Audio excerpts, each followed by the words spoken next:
Assalamu alaikum wa rahmatullah wa barakatuh. Paix sur ceux qui suivent les guidés. Paix et bénédiction sur le prophète sallallahu alayhi wa sallam, sur ses compagnons, ses amis, sa famille, ainsi que sur tous ceux qui le suivront de bonne foi jusqu'au jour du jugement. Aujourd'hui, je reviens avec un sujet plus social, moins économique ou géopolitique et autres. C'est des choses que j'ai déjà dites, mais que je vais redire peut-être différemment, et parce que je juge que c'est utile par rapport à pas mal de sottises, enfin sottises, le mot est sévère, mais pas mal d'inepties que je lis en provenance des féministes, des red pill, etc. Sur le sujet, sur le sujet de la femme en fait, parce que vraiment, c'est quand on a un peu d'expérience de vie et qu'on lit tout ça, on se rend compte que si un jeune il doit prendre ça au sérieux, ça peut très sérieusement en fait lui faire perdre beaucoup de temps et lui faire suivre des fausses pistes, ce qui n'est pas souhaitable. Alors bon, euh, ce sur quoi je veux insister, parce que c'est un sujet très vaste, sur lequel on pourrait parler des heures, mais bon, si on se concentre sur l'essentiel, pas dans les détails, ce qu'il faut vraiment que les jeunes frères, ou les moins jeunes, mais bon, surtout les jeunes, ils ont moins d'expérience, ce qu'il faut vraiment que les jeunes frères comprennent, c'est que euh, une femme ne réfléchit et ne raisonne absolument pas comme un homme. Et cette espèce d'incompréhension générale qui règne, dans le sens que les femmes attendent que les hommes restent virils tout en ayant une psychologie féminine, et inversement, les hommes veulent que les femmes restent féminines en ayant une logique masculine. C'est pas possible. C'est pas possible. J'ai souvent dit, et je répète, une femme qui raisonne et qui est assez semblable psychologiquement et intellectuellement à un homme, ce sont souvent des garçons manqués et des femmes qui perdent beaucoup en féminité. Donc bon, à un moment donné, il faut savoir ce qu'on veut. On ne peut pas tout avoir, et c'est comme ça. Bon, alors, ce que je voudrais faire comprendre, c'est que on revient toujours à cette histoire du drame des mariages tardifs. Alors, on va aussi me dire, oui, mais les mariages précoces. Moi, en fait, clairement, biologiquement et psychologiquement, les gens, surtout les femmes, en fait, sont faites pour se marier jeunes. Le souci, et ça c'est adressé aux tuteurs, aux responsables de ces jeunes filles, le souci c'est que avant de marier cette fille, si possible jeune, il est impératif que le père ou le tuteur fasse vraiment une enquête approfondie, très approfondie sur le futur mari. Parce que, pourquoi j'insiste là-dessus? Parce que si ce premier mariage, cette première expérience d'une femme est gâchée ou se passe mal parce qu'elle tombe sur un homme immature ou un homme indécis ou un homme qui n'est pas dans une situation claire ou un homme qui cache des lourds secrets, bon, etc., etc., malheureusement, sauf exception, chaque fois je dois dire sauf exception, une femme en sortira très abîmée, très abîmée. Et derrière ça, il y aura beaucoup de victimes innocentes. Parce que quelqu'un qui est abîmé, en général, homme comme femme, il fait payer à quelqu'un les blessures. L'être humain est ainsi fait, malheureusement, qu'en général, il a envie de faire payer à quelqu'un les blessures, les lésions de son enfance, de son passé. Les gens veulent se venger, c'est comme ça. Les gens veulent se venger, et en général, ils se vengent sur la personne la plus accessible pour subir ou entendre leur vengeance. Bon, on va appeler vengeance pour faire simple. Évidemment, c'est injuste. Évidemment, c'est injuste. Mais c'est comme ça. Voilà. La vie terrestre n'est pas toujours juste, n'est pas toujours comme on voudrait. Et voilà. Alors, pourquoi je dis ça? Parce que c'est bien de dire les mariages précoces. Oui, moi aussi je dis les mariages précoces. Mais attention, les mariages précoces, pas avec le premier venu. Pas avec le gars qui veut juste avoir une sexualité dans le halal et puis après, voilà, il sait pas gérer une femme, il sait pas gérer un bait, il sait pas gérer l'argent, il sait pas gérer ceci, il sait encore moins gérer des bébés, etc., etc. Attention, parce que ça, c'est la grande responsabilité du tuteur qui devra répondre le jour des comptes. On peut marier, et il est souhaitable de marier sa fille jeune, mais pas n'importe comment et pas n'importe qui. Parce que sinon, s'en suivra une longue liste de victimes et de malheurs. Comme aussi la fameuse parole qu'on connaît, attention, attention aux tuteurs qui ne facilitent pas le mariage aux gens amoureux et qui commencent à rendre les choses impossibles. Quand je parle de faire une enquête approfondie, c'est pas dans le but de rendre ça compliqué ou d'éloigner la date du mariage, c'est dans le but de bien savoir à qui on la marie. Mais le but, c'est de se marier. C'est pas de dire non, non, on verra dans 5 ans, voyez-vous en cachette, et puis après, on est dans les malheurs. On est dans les zinas, les trucs, les enfants hors mariage, et c'est la panique à bord, et Archouma et compagnie. Bon. Donc, il faut bien comprendre. Mariage précoce, oui, mais enquête approfondie, pas dans le but de dissuader du mariage, mais dans le but de ne pas précipiter sa fille dans quelque chose qui amènera une destruction à long terme.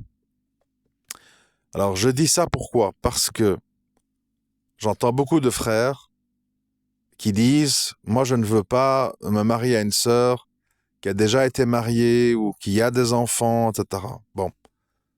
Donc évidemment, on se retrouve avec des milliers de sœurs disqualifiées dès le départ parce qu'elles sont plus assez jeunes, parce qu'elles ont déjà été mariées, parce qu'elles ont des enfants ou parce que, ayant des enfants, elles ont encore un certain type de relation avec l'ex-mari. Bon, alors, qu'est-ce que je veux dire là-dessus? Ces sœurs, elles sont pas des pestiférés. Faut arrêter avec ça parce que des fois, j'entends certains frères, je me dis, tu peux pas dire ça et en même temps avoir une fraternité islamique. Ça, c'est paradoxal. Et tu traites, je veux dire, à un moment donné, vous ne connaissez pas les dossiers. Dans des dossiers de divorce, vous ne savez pas qui est coupable. Vous ne savez pas si c'est pas les deux qui sont coupables, si c'est pas les belles familles autour qui ont fait des... Bon, c'est pas toujours la femme qui est complètement coupable de sa situation. Parfois oui, mais parfois non. Bon, et même si c'est oui, hein, qui sommes-nous? On fait tous des péchés, on fait tous des erreurs, ça peut arriver à tout le monde.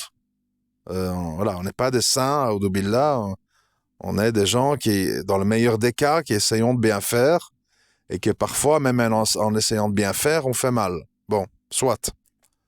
Mais, par contre, je dis qu'il ne faut pas les disqualifier, qu'il ne faut pas les traiter en pestiférés, qu'elles ont des droits, que ce sont des sœurs en islam, etc., etc.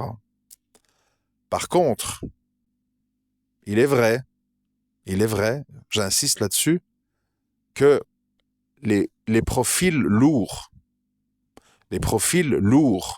c'est-à-dire des sœurs qui ont été mariées, qui ont eu des enfants, qui ont eu des problèmes dans leur famille, des histoires avec les frères et sœurs, avec les parents, je ne sais pas quoi. C'est pas pour tout le monde. C'est pas pour tout le monde. C'est-à-dire que normalement, plus un frère est pieux, entre guillemets, parce que bon, le mot il est vaste et compliqué, on va dire ça pour simplifier. Plus un frère est pieux, patient, psychologue, avec une intelligence émotionnelle, etc., etc., plus il peut s'attaquer à des cas compliqués. C'est pas pour tout le monde. Des frères rustres, binaires, violents, impatients, intransigeantes, etc., ne doivent surtout pas aller avec ce genre de sœur. C'est le fiasco assuré. Pourquoi? Parce que dans la psychologie féminine, une femme, comment on va dire, elle ramasse toutes ses émotions de toute sa vie, son enfance, ses frustrations, ses rêves déçus, ses chagrins d'amour, ses incompréhensions avec ses parents, enfin, toutes ces déceptions se réunissent dans une grande boule et sont toutes mélangées. C'est-à-dire que elles vivent leur vie qu'ils ont vécue d'une manière totale. Ce qui veut dire que, par exemple, vous pouvez voir une femme qui va raconter une histoire qui lui est arrivée quand elle avait 8 ans, et elle va le raconter avec une expression de visage et une ondulation dans la voix qui montre qu'elle revit l'événement. C'est-à-dire que c'est toujours très présent en elle. C'est pas qu'elle rationalise et qu'elle dit « oui, mais c'était il y a 30 ans ». Bon, ils vivent toutes leurs émotions de toute leur vie dans une espèce d'agglomérat général. Ça veut dire que, parfois, une petite déception ou un petit malentendu avec vous, avec le mari, peut déboucher sur un grand mélodrame parce qu'il va venir se rajouter à une grande liste d'événements qui sont une sorte de post-traumatisme à qui, évidemment, le dernier qui vient apporter la dernière petite boule de neige à la grande boule de neige provoque une avalanche qui va payer pour tout ce qui s'est passé avant lui. Une femme, ça fonctionne souvent comme ça. Ça ne rationalise pas. Ça vit des émotions.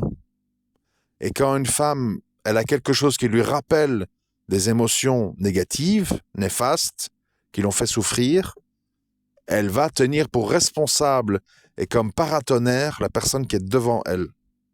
Il faut le savoir. D'où, souvent, les frères disent « elle est ingrate, elle exagère, elle m'a dit des trucs terribles ». Oui, parce qu'en fait, tu payes pour tout ce qui a eu lieu avant toi. C'est comme ça. D'où le fait qu'il ne faut pas trop écouter. Alors quand je dis qu'il ne faut pas trop écouter, ça ne veut pas dire qu'il faut mépriser, dire blablabla. Non, tu écoutes, oui, tu donnes ton attention, mais tu dois faire un travail masculin dans ta tête à toi de dédramatisation. Pour donner un exemple, c'est un petit peu comme si vous avez un enfant qui vous aime, qui vous fait des câlins, je t'aime papa, etc. Et puis vous le refusez un jouet, un chocolat ou je sais pas quoi, un truc qu'il veut, et qui le vit très mal, et qui commence à dire des horreurs. Je te déteste, t'es le plus mauvais papa du monde, j'aimerais que tu sois mort, des trucs comme ça. Là, tu dis, ouais, c'est un enfant, allez, mais la prochaine fois, c'est pas bon pour tes dents, bon. Ben, cette même démarche-là qu'on ferait avec un enfant, il faut la faire avec une femme. C'est-à-dire qu'il ne faut surtout pas faire l'erreur de prendre au premier degré les paroles abominables qu'on peut entendre. Abominables. Des choses terribles qu'un homme binaire peut tomber dans un meurtre à cause de ça.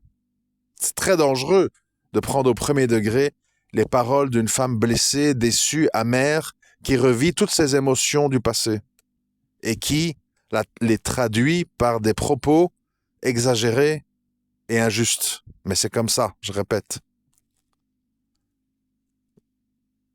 Et c'est pour ça que on le voit, il y a beaucoup de versets et de hadiths qui nous incitent en fait à fermer les yeux, à minimiser, à ne pas oublier les qualités, à ne pas tenir trop rigueur. Récemment, je disais à un frère en privé, il me parlait de ses mariages, de ses divorces, parce que bon, il y a beaucoup de gens qui ont des problèmes. Hein. Et j'ai dit, écoute, le profil que tu as et les exigences que tu as ne peuvent mener qu'à des divorces à répétition, à notre époque. à notre époque. Parce que les chemins, les dérivatifs sont trop nombreux. APL, la CAF, les parents, la société, tout incite au divorce. Tout incite à ne pas patienter. Donc on est dans un contexte très spécial. Ça veut dire que, c'est ce que je lui ai dit à ce frère, si Allah fait que tu as une femme pudique, qui prie, qui ne fait pas de shirk et qui s'occupe un minimum de son foyer et de ses enfants, c'est déjà beaucoup. C'est déjà beaucoup. Si tu rajoutes à ça toute une série de trucs, et son âge, et ceci, et cela, et je ne sais pas, il y a toutes sortes de conditions comme ça que j'entends, là, ça sert à rien. Moi, je vous le dis, franchement, j'ai pas peur de vous le dire, les hommes exigeants, à notre époque, hein, je précise, à notre époque, les hommes exigeants qui veulent comme ça une espèce d'équation utopique, c'est mieux de pas se marier. Parce que vous allez droit à la catastrophe. Il faut le savoir. Voilà, de nos jours, si vous voulez vous marier, il faut être prêt à endurer des choses difficiles. Il faut être prêt à devoir patienter sur beaucoup de choses. Et il faut être dans des exigences de base. Croyante, monothéiste donc, qui est très loin du sihr et du shirk, qui n'incite pas à acheter des maisons à riba et compagnie, qui prie et qui est pudique. Voilà, point. Déjà là, si tu as ça de nos jours, tu peux dire Alhamdulillah et pleurer sur ton tapis parce que, voilà, de nos jours, c'est déjà très compliqué. Très, très compliqué. Il faut pas se focaliser sur les défauts. Oui, elle est un peu dépensière. Oui, elle est un peu capricieuse. Oui, elle est un peu injuste. Oui, quand on se dispute, elle dit des trucs terribles. Oui, mais bon, n'oublie pas tout le reste. Sa piété, sa pudeur, ses qualités, etc. N'oublie pas, parce que de nos jours, ça court pas les rues. Donc attention. Et si tu sais que c'est plus fort que toi, que tu es exigeant, que tu n'acceptes pas ci, que tu n'acceptes pas ça, etc., mon frère, abstiens-toi du mariage, parce que tu vas faire des malheureux. Franchement. Le mariage, de nos jours, je suis d'accord, c'est un petit peu du fiqh el-waki, bon, mais le mariage de nos jours, c'est pas du tout simple. C'est pas du tout simple.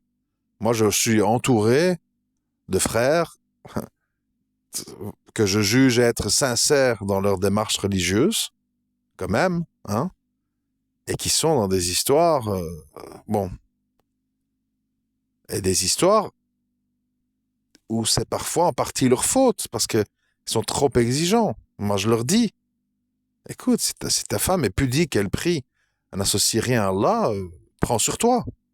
Prends sur toi, parce que tu vas te retrouver avec une autre qui fait du cirque, une qui fait ci, une qui fait ça, une qui prie pas. Combien de sœurs voilées ne prient pas? Avec quoi?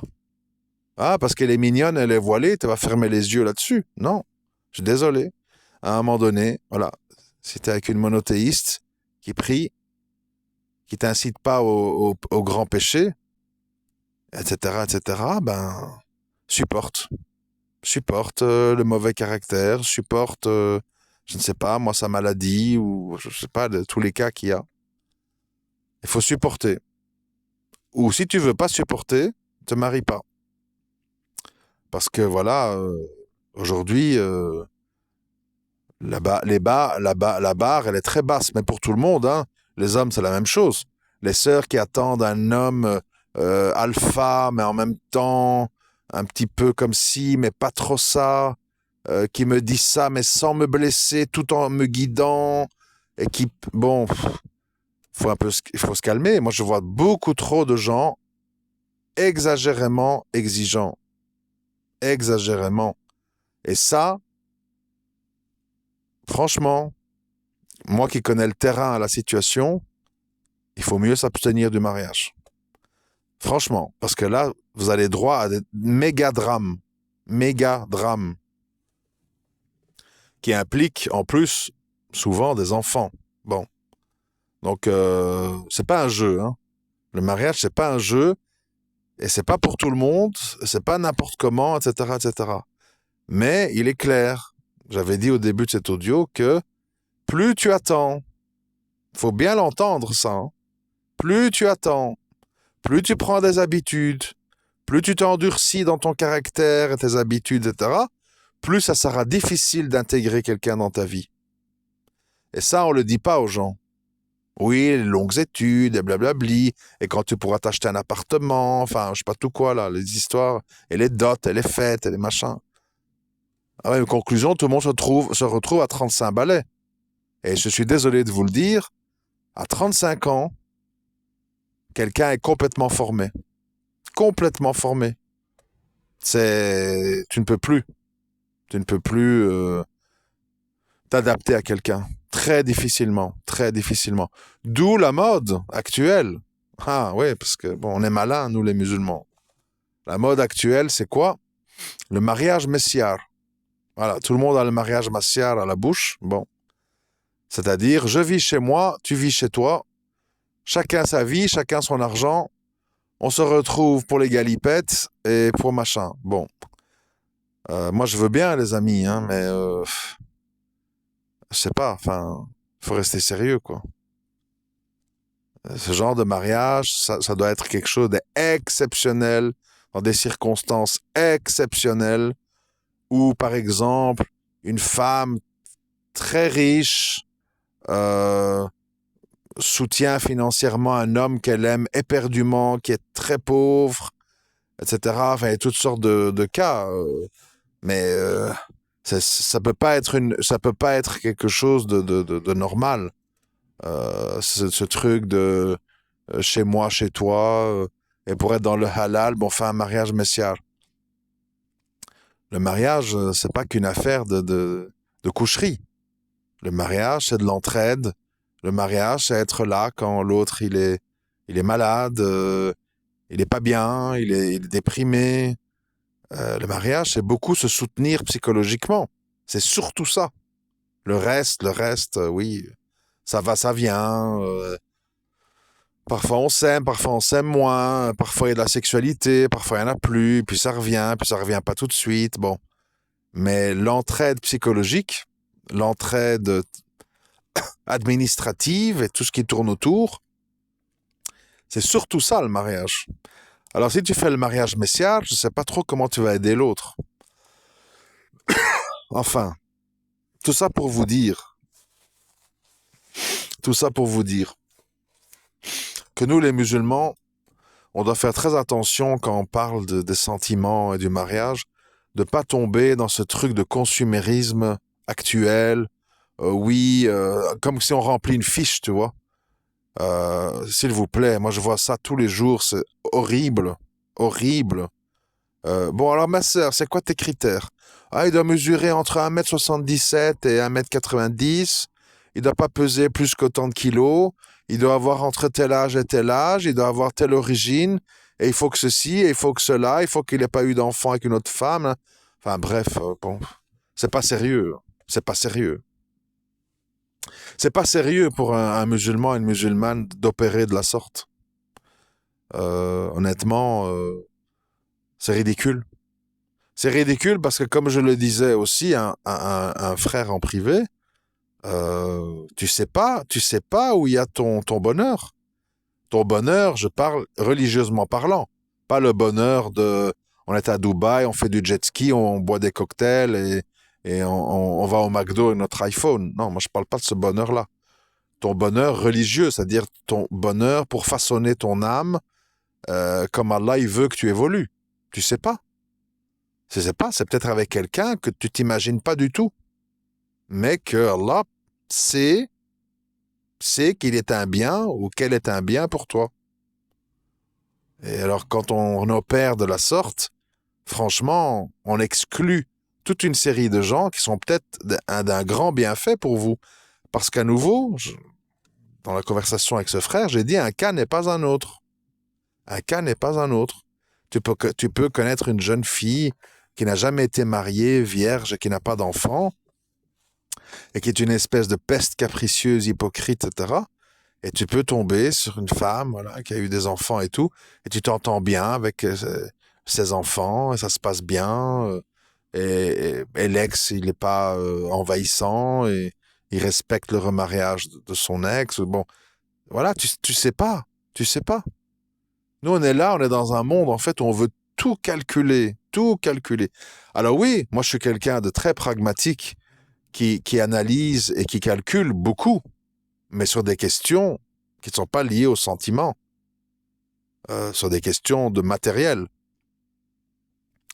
Par exemple, là, j'occupe à étudier les histoires de voitures, les modèles, les marques, les machins, etc. Oui, parce que là, on parle de données techniques. C'est de la matière. C'est pas de la chair et de sang avec un cœur qui bat. Alors là, tu peux, oui, dire, moi, il me faut une voiture avec minimum un coffre de 500 litres, et ceci et cela, et je veux des sièges en tissu parce que le cuir, c'est chaud en été, c'est froid en hiver. Bon, c'est technique. Mais dans le domaine de l'humain, c'est la boîte à surprise. Tu sais pas. Tu sais pas. Les gens, ça, ils sont là. Oui, moi, c'est pas mon genre. Je sais pas quoi. Enfin, franchement, je m'excuse, mais imaginez-vous un frère pieux, sympathique, marrant, débrouillard, qui va vous apporter un grand bien dans votre vie, mais il fait 1m74. Voilà. Voilà. Donc, parce qu'il n'a pas 1m80 dans ta fiche, on va l'exclure. Croyez-moi bien qu'une fois dans la vie de tous les jours, les 6 centimètres en moins, tu t'en fous, hein. Tu t'en fous. Idem pour les trucs, les frères, et la poitrine machin, et les fesses trucs. Dans la vie de tous les jours, tu vas plus voir ça du tout, hein. Si t'es avec une emmerdeuse qui a un corps de rêve, le corps de rêve, tu voudras plus le voir. Faut bien comprendre ça. Faut pas tomber dans le matérialisme idiot et la plastique idiote des gens dans la mécréance, qui sont là avec leurs lèvres gonflées, leurs trucs, leur silicone, leurs fesses, leurs machins. Non, non, c'est pas ça la vie de couple. La vie de couple, c'est quelqu'un qui va vous permettre de grandir et de construire quelque chose de solide. Ça sera peut-être pas facile, ça sera peut-être pas comme vous voulez, ça sera peut-être pas comme vous l'avez imaginé, mais c'est comme ça qu'Allah il le veut. Et il faut accepter le décret divin. Et il faut beaucoup patienter, il faut beaucoup pardonner, il faut beaucoup dédramatiser. C'est inévitable. Si vous dramatisez, vous êtes exigeant, vous ne pardonnez rien et tout, laissez tomber, restez avec vous-même. Restez avec vous-même, je vous dis la vérité. Parce que c'est bien beau de dire, oui, j'ai peur de zina, de pas... Oui, d'accord, mais il faut aussi avoir peur de faire du mal à une croyante. Il faut aussi avoir peur d'abandonner une croyante avec des enfants entre les bras des services sociaux qui vont les jeter au leader price à la caisse sans hijab. Donc attention, il faut avoir peur de tout, pas que de votre sexe. Il faut avoir peur d'être injuste et de précipiter une femme et des enfants dans une vie de perdition, comme il y en a des milliers. Donc la peur, elle doit être multidirectionnelle, pas juste axée sur j'ai peur du zina. Et à cause de ça, je me marie à n'importe qui et je couche. Et comme il n'y a pas de pilule, il n'y a pas de contraception, boum, boum, boum, 1, 2, 3, 4 enfants. Et puis après, oh là là, je sais pas, avec les enfants, elle est un peu fatiguée, elle me regarde plus. Je vais vers d'autres cieux parce qu'elle ne veut pas la polygamie. Oui, mais bon, on n'est pas des clowns, on n'est pas des rigolos, hein. Je veux dire, on est là à parler de toutes sortes de choses. Nous sommes tous en surpoids, devant des consoles de jeux, devant des séries Netflix. On n'est pas au combat, on n'est pas dans les Kiam Lane. Je veux dire, il faut se calmer, les amis, hein. Je veux dire, il faut se voir dans un miroir, hein. Nous sommes des handicapés, nous sommes des amputés, nous sommes des musulmans de bac à sable. Et on est là à parler de tati, tatata. Bon, occupons-nous déjà de notre croyance, qui déjà est problématique chez beaucoup de monde, et qui ont intégré dans leur foi le shirk, la laïcité, la démocratie, le nationalisme, le tribalisme, Commençons par ça, parce qu'on est là à parler de trucs ultra pointus, et la musique, et les machins, et les femmes vierges, et la polygamie, et dans le reste, c'est la catastrophe. Alors, à un moment donné, il faut rester sérieux, quoi. Il faut rester sérieux. Sinon, vous devenez une mauvaise publicité ambulante pour l'islam qui va dégoûter tout le monde. Donc,